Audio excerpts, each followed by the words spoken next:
Taga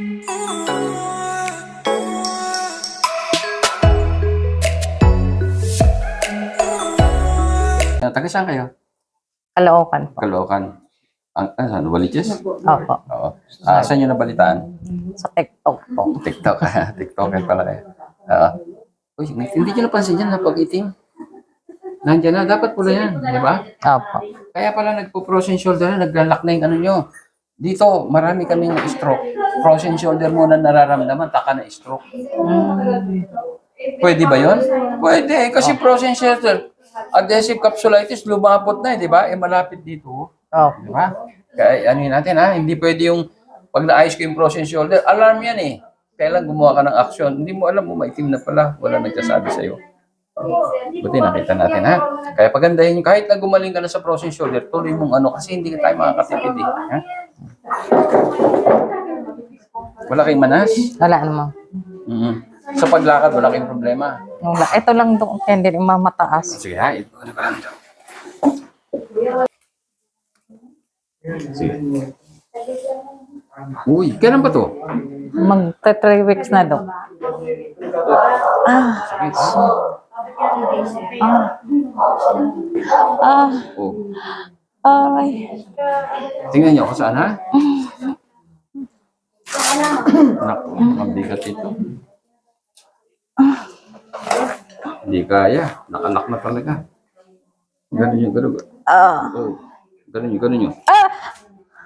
Hindi na. Ay, ganun, ganito. Oh. Hindi na. Sige. Relax.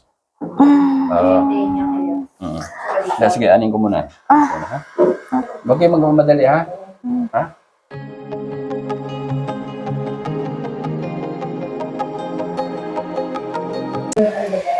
One, two! Aray, teka lang. Oh my God. Ay, sisigaw ka lang pala, ha? Hindi pwedeng hindi yan, ha? Tanda, ito nga, lumambot lang. Kanina, tigas dito, eh.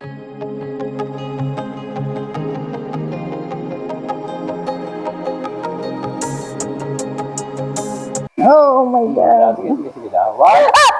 Aray! Aray! Saan sumakit? Aray! Diyos ko po! Aray! Hindi ko pa ganun, eh. Oo, masakit talaga, Dok. Aray! Grabe. Pahinga mo. Ay, hindi ko pa ginano na. Hinawakan ko lang. Ganyan siya. Hindi siya sumasakit ng minsan lang. Pero pagka sumakit siya, sobra-sobra talaga. Parang hindi ko kakayanin. Sige. Ako na pala, ha? One, two! Oh, wala naman ako ilan. One, two. Aray! Aray! Sige. Hilutin mo ka niya. Aray! Mamaya muna. Ay, sakit. Mga 5 minutes lang. 5 minutes lang. Ay.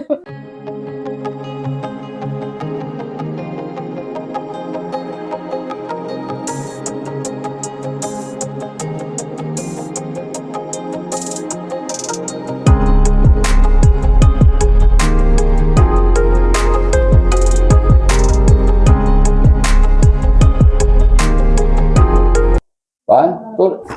Oh, hindi na gano, oh. Di ba? Oh, di ba? Oh, pero, uulitin pa natin, ha? Kaya wa, gusto ba? Fight? Ano, fight? Kahon? Kwarta. Ayun, wala na, oh. Oh, isa na lang, ha? What? Oh. O, di ba? Wala Sige na. na. Oh, sige, tingnan natin kung Ano may talaga ganun. yung pag-umpisa? Oh, yun, ha? Oh. Mamaya. Dito. Oh.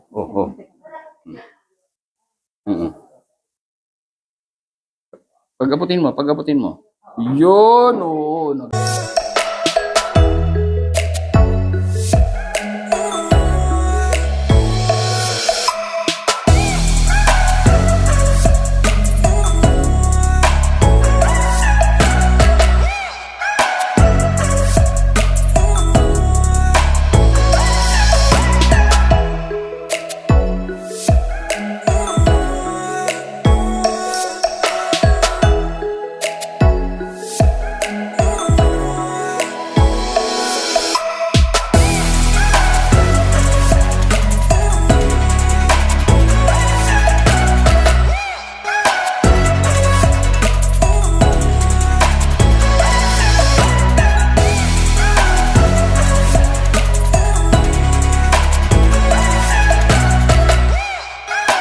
sipon pa lang, spray nyo. Sino sinisipon dito?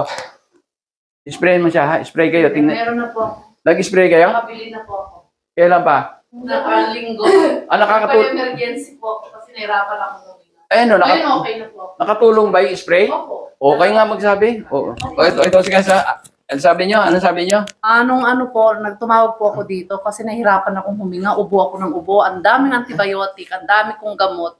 Then nakiusap ako dun sa call center nyo. Oo, may Sabi ko, i-priority mo ako sa lala mo. emergency. Sa emergency, dinalhan ako 2 tsaka isang magnet.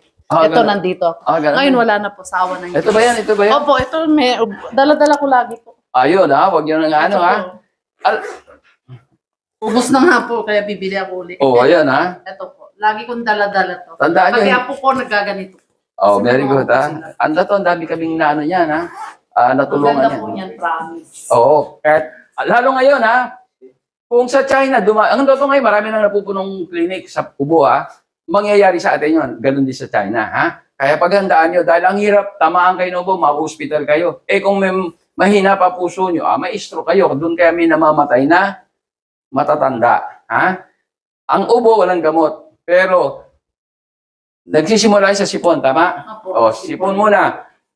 Pag napabayaan nyo, inabot ng 3 araw, 4, wala na, nasa loob na ng baga, magkakatagalan. Pero gagamitin nyo pa rin ito para hindi lumala. Pero kung sipon pa lang, matalas kayo, katulad ng ginawa nyo, Maganda nakarecord. rin po Dok, sa tenga yan. Kasi ang sakit ng tenga ko dati. Kasi nakita ko dun sa okay din sa tenga. Oo. I-sprayan ko yung tenga ko kasi parang masakit, kumikirot. Ang Oo. ganda. Hindi lang kasi ito, ang dati pangalan nito, o multipurpose spray, ha? Yung iba, alam nyo, kaya sa Las Vegas, nagkaroon akong dealer sa Amerika. Yung mga nurse ng Pilipina, sabi ko doon sa dealer ko, ang dealer ko nasa may Quezon City, bakit pa nadala mo sa Las Vegas? May dealer tayo ron. Bakit? Lumakas. Di ba lakas ang COVID? Hindi. Alam mo kung saan? UTI. Ang dealer daw nyo, nurse. Nagkaroon ng UTI, kung ano na ininom, ito in-spray sa puwerta. Ayun na isa, kaya doon sila ay maraming nurse, malaking ospital. Ayan, kaya hindi lang yung sinabi sa tenga, kaya dinugtong ko na, ha? Ito, alam nyo kung ano yung laman nito? Kung ano yung ginagamit ng ating katawan, sa loob ng ating katawan na pamatay sa virus at bakterya panlaban. Ano yun? Zinc at ano pa? H2O2. Pero wala naman po akong ubo, wala akong ubo. Uwi na kasi parang nahihilo lang ako. Ay, hindi. Pag sa pag-therapy tayo, yung hilo-hilo, makatutulungan kayo sa therapy. Ibig sabihin nun, may problema yung dugo nyo, yung oxygen, ha? Nakakaano. Mahina ba kayo minom tubig? Medyo... Mahina. Dadamihan nyo, ha? Tapos mag-therapy kayo, ha? Okay, mababawasan na. Yung karanasan ko dito sa magnet na to, pero bago ko naalala to, galing na kami dito noon eh. Di ba, nagpaano na kami. Nagano na. So, gumanda pa ganun, pati yung likod ko, yung sa likod ko, hanggang wala na eh. Hindi, wala. Ayos na siya.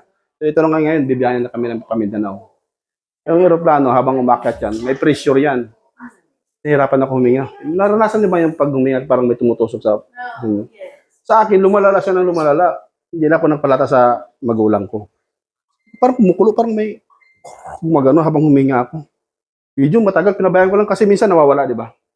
Hindi, lolang lumalala. Sabi ko, naalala ko yung dugo. Malapit siguro dugo ko. Yun, dumapot, di ba? Nandito na sa akin yung bagong ganyan. Kinuha ko magnet. Pag tapat ko, siguro 2 to 3 seconds, ang luwag ng hininga ko, sabi ko, grabe to. Naalala ko lang sa salamat talaga sa kamay talaga. The best. Dun sa may kinalaman ito sa number 2, ano, yung kaninang slide na pinakita namin sa inyo, na yung sa dugo, yun ang pinag-usayan. Kapag acidic ang ating katawan, ibig sabihin kulang sa oxygen, napaplat ang tao. Kung titingnan niyo yung first picture nito, alkaline yan. Yung sakong ang titingnan niyo, yung pitsol, yung sakong, tingnan pantay. Pero doon sa acidic, nakita niyo, umaano sa taas kapag nilagyan ng magnet. Diba? Kanina sabi ko, gagamitan natin ng magnet. Ito, calibrated magnet ito, ha. Huwag kayong basta gagamit ng magnet. Dahil ang magnet, nakakabuti, nakakasama. Tandaan nyo, ang dugo natin ay bakal. Kapag gumamit kayo ng magnet na hindi calibrated, pwedeng higupin yung dugo nyo at nakatulog kayo, pwedeng mahirapan kayo huminga at baka atakihin pa kayo. Ito, kahit gamitin nyo ng 24 hours, 7 times a week o 365 a year, days. o wala kayong problema dahil ito kinalibrate ko. Kaya ingat kayo, no? Ito, calibrated ito. Ang tawag na calibrated magnet. Pag ito acidic kayo, inilagay nyo sa katawan nyo rin mo, nilagay mo rito, alkaline ka, hindi liliit yung sakong mo, di ba? Pero pag nilipat mo rito, at nilagay yung acidic ito, lalo masakit ang ulo, makita nyo, magbabago. Kung titingnan nyo yung first picture, alkaline yan. Yung second, acidic, medyo tumataas na. Pero yung kondisyon, ang kadalasan, wala pang sakit yan. Acidic lang. Tandaan nyo, ang tao, 3 taon bago magkasakit, acidic ang 3 taon, more or less, ha? Depende sa katawan ng tao. Pero pag yan na inabot na ng 3 taon na acidic, dumami na ang bakterya. O, di pwedeng high blood ka, hypertension, diabetes, kung ano-ano pa. O baka may tumor ka. O, kaya iingatan natin. Kaya itong magnet ito, malaking bagay ito pag marunong kayong gumamit. Dahil ito, kayo na mismo magiging doktor sa sarili, kayo mag-i-scan kung may problema sa katawan nyo. Dahil pag ito inalagay nyo kung saan ang acidic ng katawan nyo, ay madidetect, iikli kayo. Kung hindi naman kayo umikli, pantay ang nyo, sakong nyo, alkaline yun. O anong gagawin nyo? Pag nakita nyo acidic, nilagay mo dito acidic, o mag-i-spray lang ito sa ulo. Mamaya, pakikita yung spray to, itong ano to. O yung isa naman, nakita nyo, yung second picture, acidic, medyo miikli na yung maatras na yung sakong niya. O wala pang sakit yan. Pero pag kami sakit na, katulad ito, may cancer itong paa na to, makita nyo yung number 3rd picture, o ayun, makita nyo, ganun ang makikita nyo sa mga susunod na slide. Ni-orient ko lang kayo para aware kayo na ganun ang kasi kayo gusto ko, kayong gagamit ng produkto ko, kayo mismo maging doktor sa sarili nyo, huwag kayong aasa sa akin dahil malayo tayo bago tayo magkita, di ba? Ano yung mukha niya, ha? O, ayan yung may cervical cancer. Ano pangalan mo? Almira Castro. Almira Castro. O, sige, tingnan natin, ha? Ando na yung O, tingnan natin. Ang tao umuurong kapag may sakit, lalo may cancer. Tingnan niyo yung paa. Di ba? Ito, pumasok ito, hinatak ito. Nakita nyo? O. Okay, ang gagawin natin, spray natin. Kunin mo yung spray. Spray sa ulo, ha? Alisin mo na yung magnet. Okay. Tingnan natin, ha? Kung magre-response yan, ha? Pero pagka nagaganyan ako, okay ang pakiramdam ko. Kaya may ganito pa. Importante yan, Yan, sige. Okay.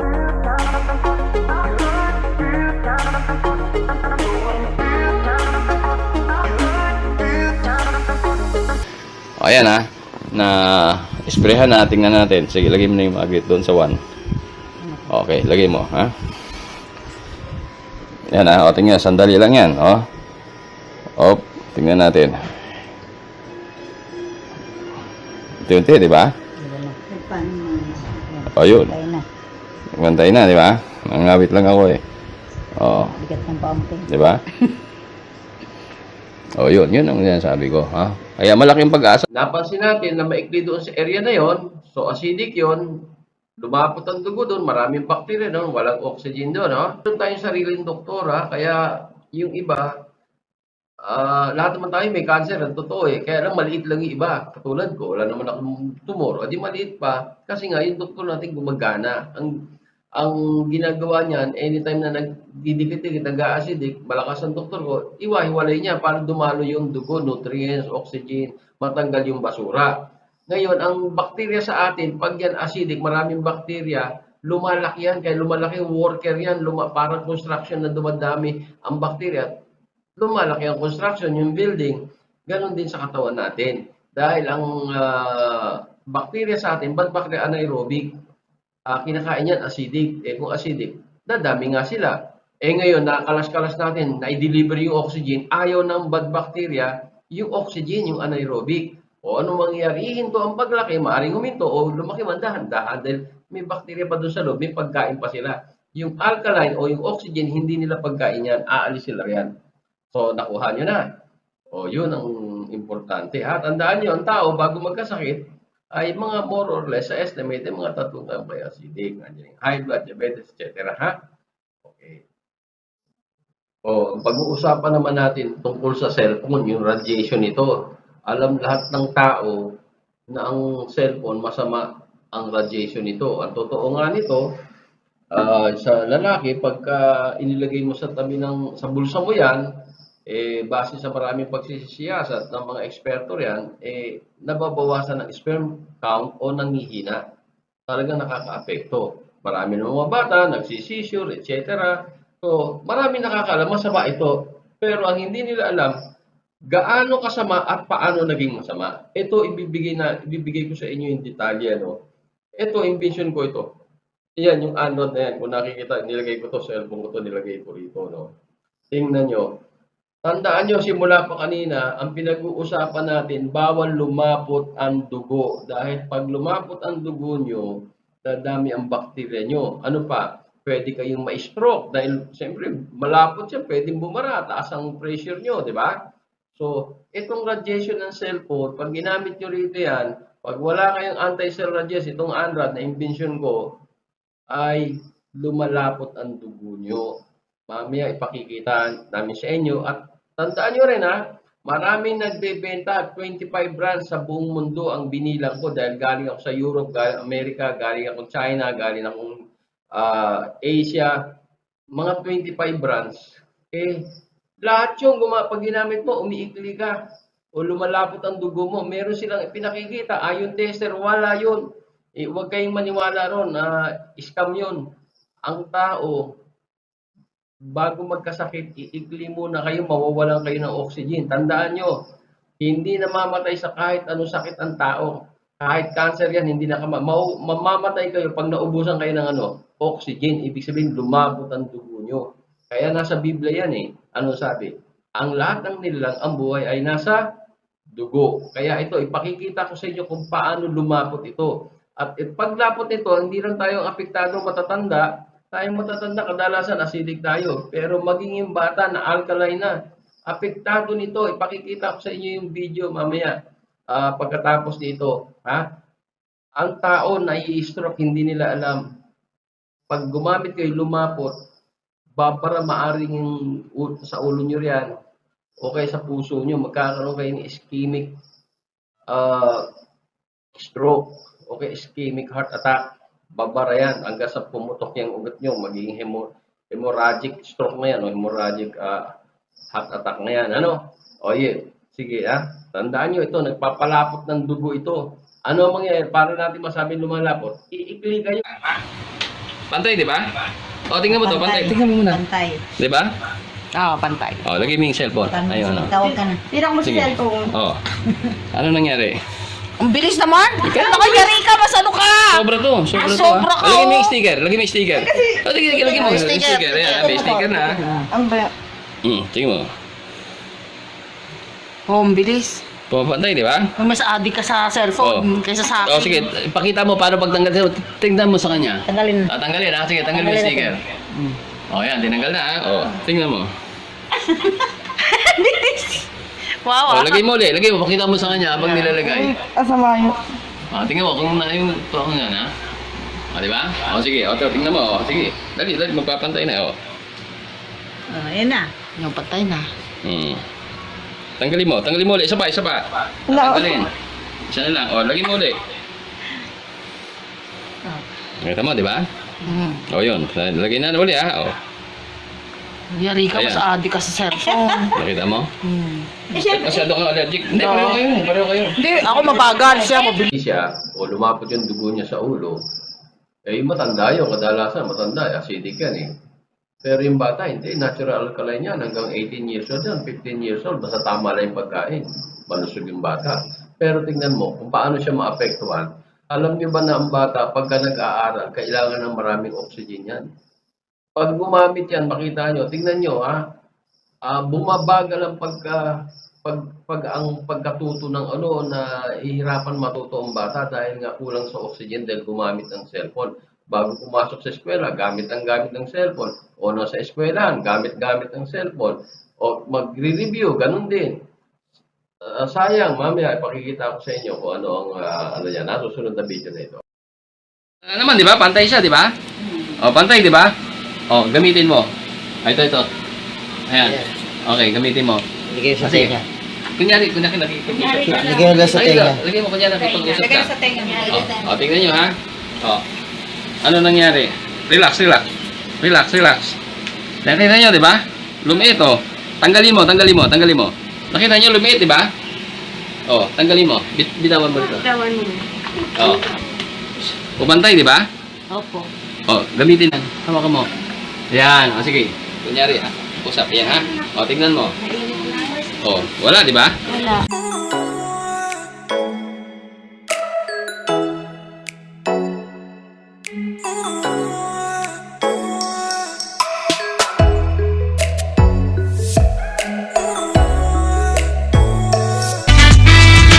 Ilang mga natatanging Pinoy sa bansa ginawaran ng pagkilala sa katatapos lang na Bravo Filipino Awards na ginanap sa Manila Hotel. Basta binigyang pagkilala yung Pinoy inventor na si Ismael Aviso Sr. bilang Inventor of the Year at kanyang anak na young entrepreneur na ginawaran ng Excellence in Business. First of all, I'm very thankful sa na binigyan tayo ng pagkakataon ni Bravo Filipino na maging part of awardee of this year to be Excellence in Business. So I'm very happy na nakasali yung business namin dito. Nagpapasalamat ako maraming. Una sa Diyos, siyempre. Pangalawa, sa mga organizer nito, nakilala nila yan. Lalo-lalo na sa panahon ng pandemic. Ano?